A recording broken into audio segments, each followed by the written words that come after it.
the review video for Friday the 25th of March.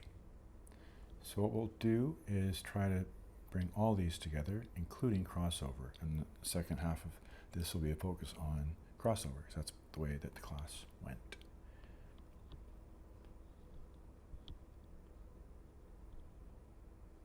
So there are 20 towns.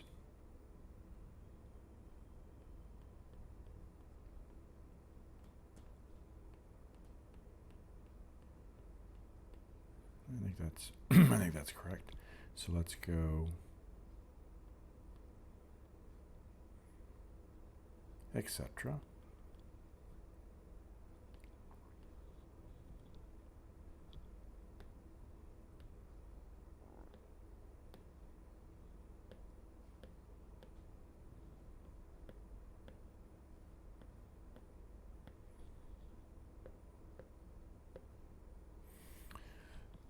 All right, and I'll put a bit of variety in here.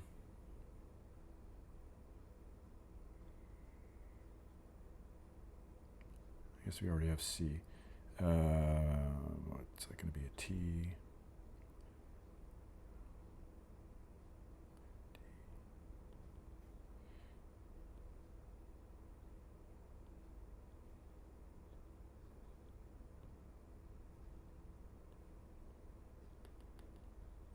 Just to show that they're different. It's supposed to be ellipses. So this could be initialization.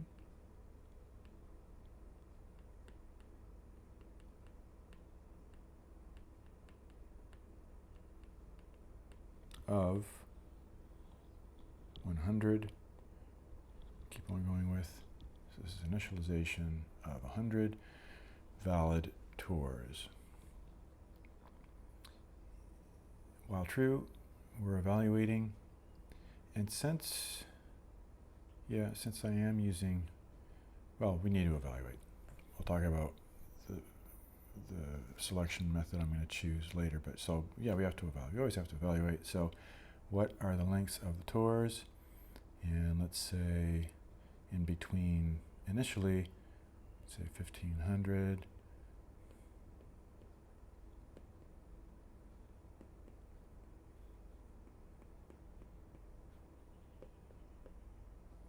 Well, I'm going to make that smaller just so you realize it's not sorted. So I don't know, 12, 10. So there we go. We've evaluated each of the 100 initial tours. And let's say that our goal, our termination condition,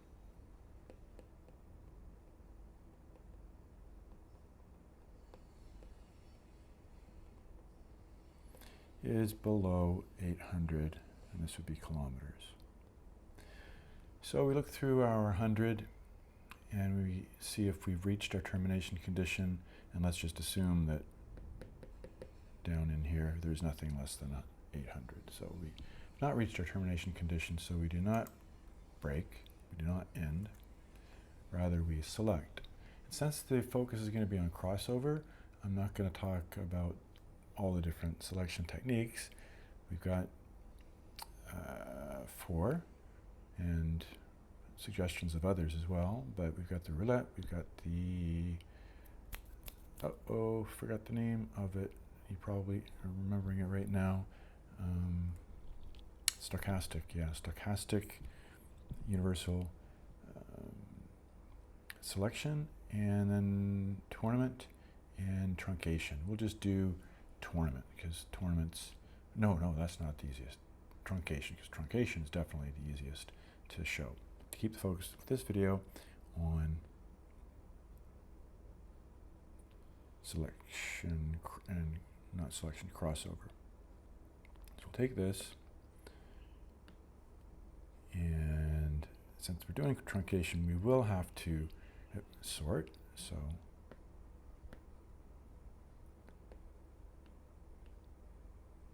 all right, we'll rank them by kilometers, and let's say that our best one was down around maybe 1100 something. So all 100 are going to be sorted, and we're going to get, what I say, around 1100. 1102, let's say 1102 is the best. And 1176, and all the way to that. So, actually, let's, if there are 100, probably be better to make that even higher.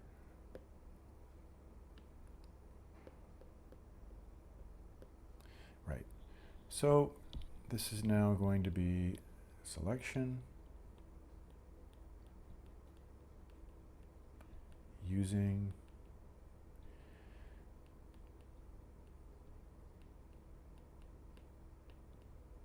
truncation.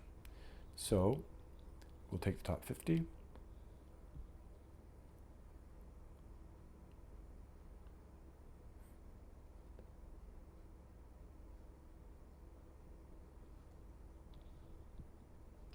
As our mating pool.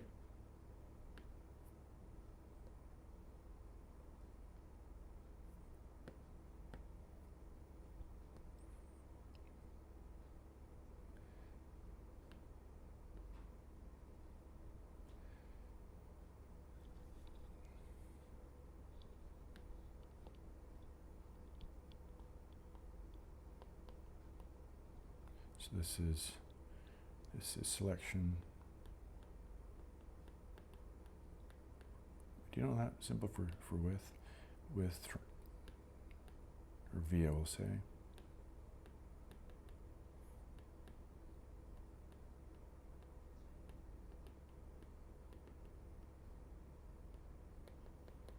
Diagram number 2. And let's just put our maybe ellipsis in here. How about that? So they're 50 and they go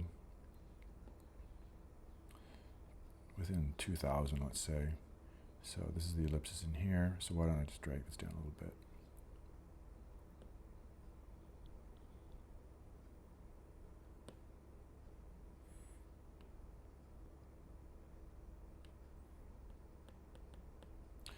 And some more numbers, going to maybe a maximum of 2010. So going down 16, 75, 18, 32. Those probably aren't the best numbers, so let me do this right. Because if there were 50 of them and they were spanning between 1100 and 2000, then these would all be up around 2000. Something like that. That's probably realistic. So this is now the mating pool. So ready, we'll just say this, ready as a mating pool. So the idea is that this one can mate with that one, or that one, or that one, or that one, or any of the other 46, right? And this one is already made with that, but it can mate with the others, and so on and so on. So I believe that it is another case of factorial to determine the total number of different mating pairs you could have. Lots and lots and lots and lots and lots. So yeah, and they'll do that. They'll mate with each other randomly through some sort of an algorithm and produce offspring. But here's what then the second focus of the day was, how they mate basically, and they mate through crossover, right? So we got our selection, we got our 50, and now we're going to explore what crossover is. So we diverged a little bit from the kind of step 1, step 2, step 1, step 2, step 3, to a little diagram on how crossover works. Basically, we'll do it maybe first with 2 tors.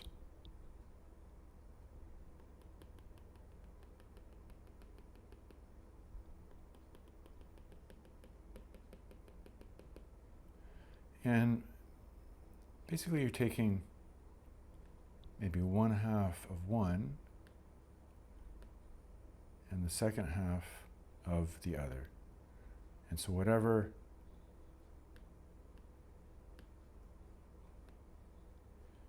whatever this is, it gets linked onto. That wasn't the same color, was it?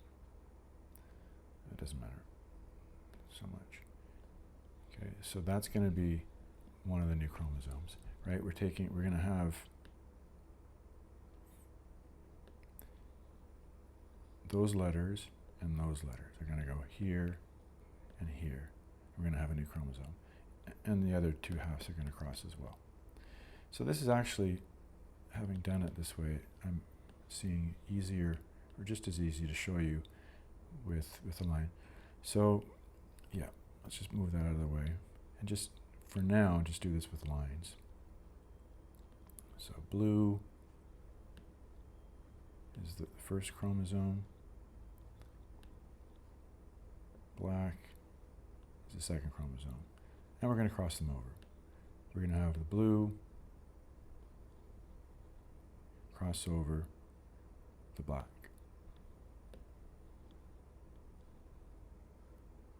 And we end up with 2 of the next generation. It's going to be blue and black, and the other one's going to be black and blue, right? This was our P1, P2 crossover, 1 point. And we end up with 2 F1s. They've mixed, they've combined their chromosome material. And just a quick diagram of a 2 crossover.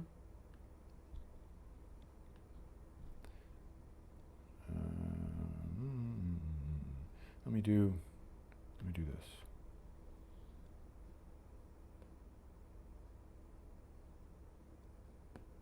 Let me do the 2 crossover idea.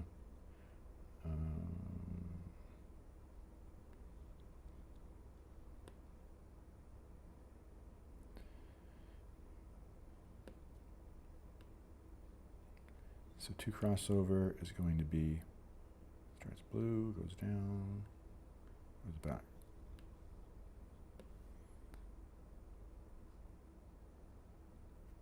I think you get the idea. So one of the F1s is going to be blue, black, blue, and the other is going to be black, first third, blue, second third, and black. So to tidy up this diagram, if I was ever going to do anything with it, just give me a moment. Okay. Well, kind of running out of space here, but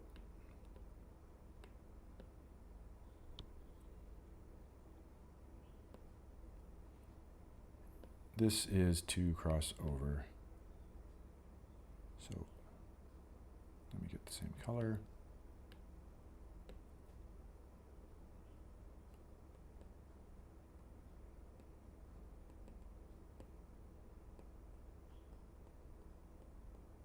Okay.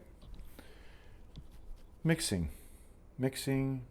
of the genes, mixing of, in our case, the tors. Because we've got, assuming that we've done this for a few generations, it's a good time to be jumping in and to think that, this is pretty good and this is pretty good because we've run this a few times. They're both pretty good, but they could get better. So what we do is we take two pretty good roots and we combine them with 1 or 2 point crossovers. And we do that for, we want to do 100 because we want to start each new generation with 100 or 150 or whatever we determine is a good number to start with. But so that's basically it. This crosses over with that with maybe 1 point crossover. This crosses over with that with 2 point crossover, etc., etc., etc., etc. They cross over, they mix,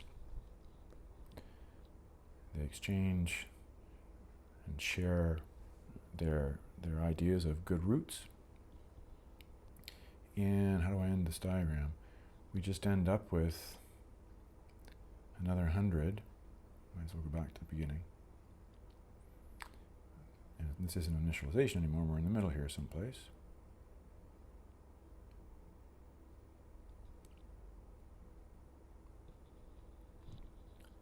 So we end up with, every time we do this,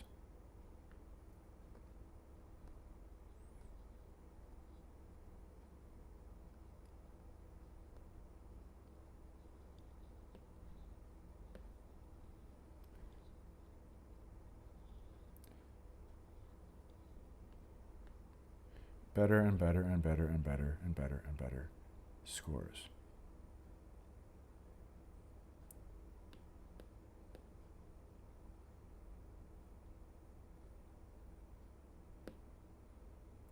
And if this is just showing the result of the crossover, they're not going to be sorted.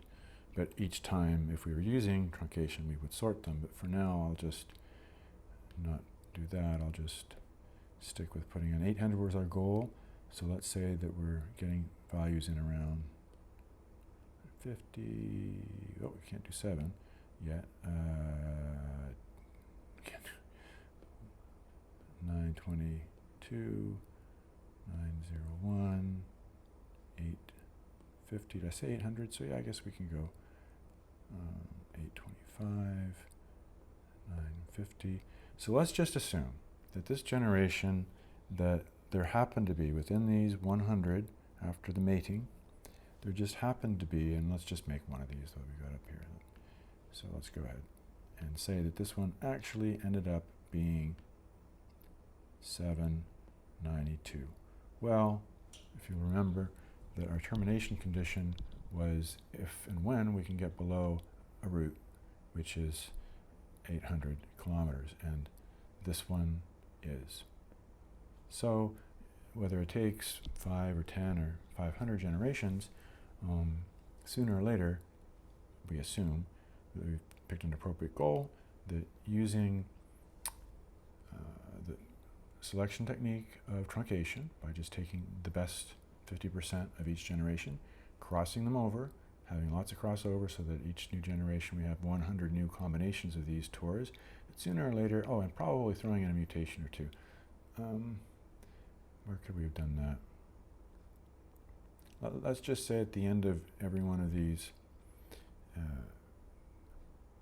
truncations, we get the 50, that we just throw in, I'm not going to focus on this today, but we just change randomly D to a P, or what else can I change here? Q to N, trying to change that to an O.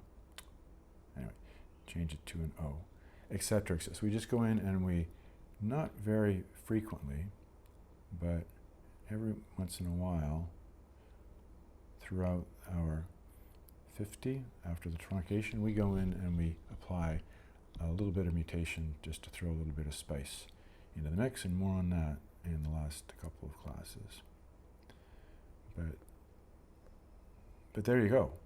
Having done all that, we initialized, we evaluated by counting up the total number of kilometers, we checked for our termination condition each time through this loop, and usually all but the last time, we were not below the 800. We selected, in the case that I've used for the diagrams today, truncation because it's the easiest to diagram. And then crossover was done with those 50. crossover was done so that we get 100 new individuals crossed over, and threw in a little bit of mutation there to add a little bit of spice to the mix. And yeah, so we broke the code here, and we left with our best result, which we would output, and it would be this one. Go to town Q, then go to town A, then go to, and that's your route. That's not necessarily the definitive best route, but it meets our termination condition, it meets our goal. And that brought us to something which won't be so easy to do here, but there is an issue with crossover. So that was the last half of the class. This is crossover. Right, this is how it works, and rather than blue and black, we're mixing letters.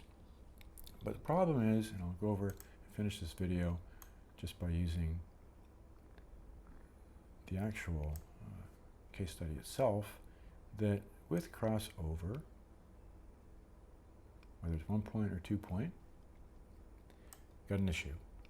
And the issue is that if we just straightforwardly were to cross over at 1 point right here and take the first 5 in this example to the F1 generation, B, F, C, A, D, and the second half use the parent 2, A, E, B, F, H, we end up with B, F, C, A, D, A, E, B, F, H. F repeated, A repeated, anything else repeated? Not sure, but we're missing J in the F1. We're missing G in the F1, and that's not a valid tour. That might work for chromosomes of animals, but it doesn't work for this, because the definition of the answer to the traveling salesman problem is that we visit each of, in this case, the first 10 letters of the alphabet once and only once. Both of these abide by that rule. Or, visit town B, and we visit all the towns once and only once. Here we're not visiting all the towns once, and we're visiting a couple of them a couple of times, so it doesn't work. So there's an issue with using straightforward crossover for the traveling salesman problem and like problems. So there are 3 solutions that are offered, and the challenge 3 notes will give you a little bit more guidance, but basically I stay up at the board, but it's hard to do this on the iPad, so I'm just going to talk my way through this. And there are videos, and there are notes, but here we go. Just one more try, one more angle at making sure that you understand how this works. What we do is we do try to maintain a good portion of the parents, because we assume that the parents have evolved to be pretty good. We just want to make them better. So what we're going to do is maintain the parent characteristics of P1 by moving down 1, 2, 3, 4, 5 to the F1. They stay in the same order, and they're there. And then, one at a time, we go through the P2, looking for the towns that are not already there. That's basically it. And it sounds easy when you say it, and it's not that bad once you've done it a couple times. So we start with the F. We say, okay, well, have we already in the F1 visited F? Yes, we have. So we're not going to move it down. We go to the A. Is the A already there? It is already there, so we can't do the A. G. We look here, and the answer is no, G is not there. So the G is going to move down here. And I don't even understand what they're getting at all this, but I know how to get to this with what we're getting at. So just look at, follow my voice, look at this, and then look at the actual result. If you can figure out how they're trying to explain it here, that's great. But the first one that we come across that's not down here is the G. So the G is going to come down to the first available place. We keep on looking. Is the D down here? Yes. Is the H down here? Yes. Is the C down here? Yes. Is the E down here? No. So the E is going to go in this next place, E. And then F, C, A, D, H. And then the way that this example is, it's straightforward because B, J, I, none of them are here already, because we had the G and the E and the F, S, C, A, D, H. So they just straightforwardly come down. That's partially mapped crossover. It fixes the problem of crossover where we still have a valid tour with one, where each town visited only once and all towns visited. A slight variation to that is order crossover. And the only difference is that, number one, we don't start on the left, and number two, that since we don't start on the left, we're going to have to wrap around. So where we start is just beyond, okay, there we go, is just beyond the pasted down P1s. So P1, this time we're taking those 5, and so we're going to start here. This is the thing to start. We're going to start here with the P2, and we ask, is E already there? No, so it comes down. Is B already there? Yes, it is. So we skip it. Is J already there? No, so the J comes down. Yeah, I guess it's just right here. You don't have to look any further. And the I, is the I already there? No, so it comes down. So now we wrap around. And we ask, is the F already there? Yes. Is the A already there? Yes. Is the G already there? Yeah, it would be there. I would have moved it down. Yeah. No, I think I'm in the middle of moving it down. So the G goes there. That's where this is way imperfect. But anyway, and then we look for the D. D is already there. H, is the H already there? No, so the H wrapping around the bottom now goes here. Watch the video. I think it's better if I'm actually doing it live. I could have used my little assistant there, but yeah. You know what? This video is almost over, so watch that video and it does the same thing. And finally then, the crossover again, see if it, you just follow my voice and see if it works. This time, we just pick one of each and go one at a time. And we go back and forth, and back and forth, and back and forth, and back and forth, as you're going to see. So we start with P1, start with 1 before 2. That's how you remember that one. So the J comes down. But then, since the J has come down from P1, we cannot have J again. So we look for the J in P2, and it's right here. And since it cannot come down, at this position, the only other choice must come down, the I. So the I comes down. But now, since the I has been used from P1, we look for it in P2. And it can't come down because the P1 I already came down, so that means that its partner comes down, the E. Okay, crisscross, crisscross, back and forth. Now I'm going to look for the E over here, can't use it, so the H is going to come down. Use the H from here, can't use the H from here, so the A comes down. Since the A comes down. So we look for the A here, and we can't use it because we just use the other A, so the B comes down. That B came down, so we look at that B. And that B cannot come down, so its partner G comes down.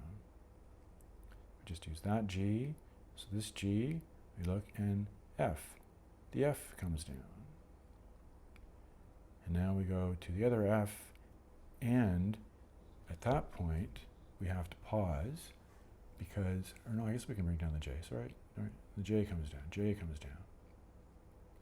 So now the J, over here, the I's already come down, I believe. It's hard to do this just speaking through, but I believe that the J's already come down, the I's already come down at this point, which means that all of these letters have come down, except for, in this case, 2, and here I can cheat just by taking a look. It's the D and the C that still haven't come down, so they come down from the P, and they have to come from the P2 because we've been filling these, well, just the way that they've been filled, that the 2 that are left are going to be D and C. So I really don't think that this was any better than what an attempt would have been on the iPad, which is why I have the videos and why we did it in class live. There you go. So that was that class for Friday the 25th of March.